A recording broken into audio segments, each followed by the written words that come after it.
ایک نقطے کی طرف اشارہ کرتا جاؤں، شاید بعض ذہنوں میں کوئی اعتراض پیدا ہو، اس کا جواب دیتا جاؤں۔ خوشبو، اعلیٰ سے اعلیٰ خوشبو، اچھی سے اچھی خوشبو وہی محسوس کر سکتا ہے جس کو سونگھنے کی قوت اور طاقت ہو، اور جو خوشبو کو سونگھ سکے، خوشبو کو محسوس کر سکے، جو گندگی میں رہ کے،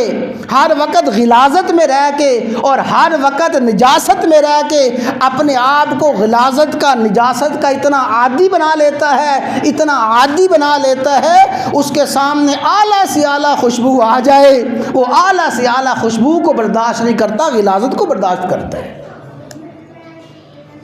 جیسے وہ لکھا ہے نا مولانا روم رحمہ اللہ تعالیٰ نے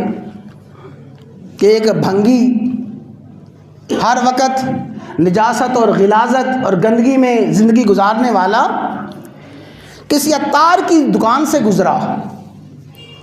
عطار کی دکان سے جو گزرا تو یکدم خوشبو کا حلہ اس کے جسم سے، اس کے ناک سے ٹکرایا، بے ہوش ہو کے گر گیا۔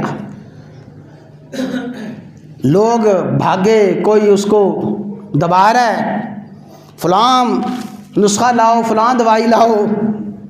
اس کی برادری کا ایک بھنگی چلتا چلتا آ گیا، اس نے دیکھا ہو یہ گرا پڑا، بے ہوش ہو گیا، اس نے کہا پیچھے ہٹ جاؤ، اس کا علاج مجھے پتا ہے، اس کا کیا علاج ہے۔ گیا، تھوڑی سی گندگی اٹھا کے لایا اور گندگی لا کے اس کے ناک کو جو سنگھائی، اس نے گندگی سونگھی، فوراً ہوش میں آ گیا اور بیٹھ گیا۔ یہ اللہ والوں کی محبت اور اللہ والوں کی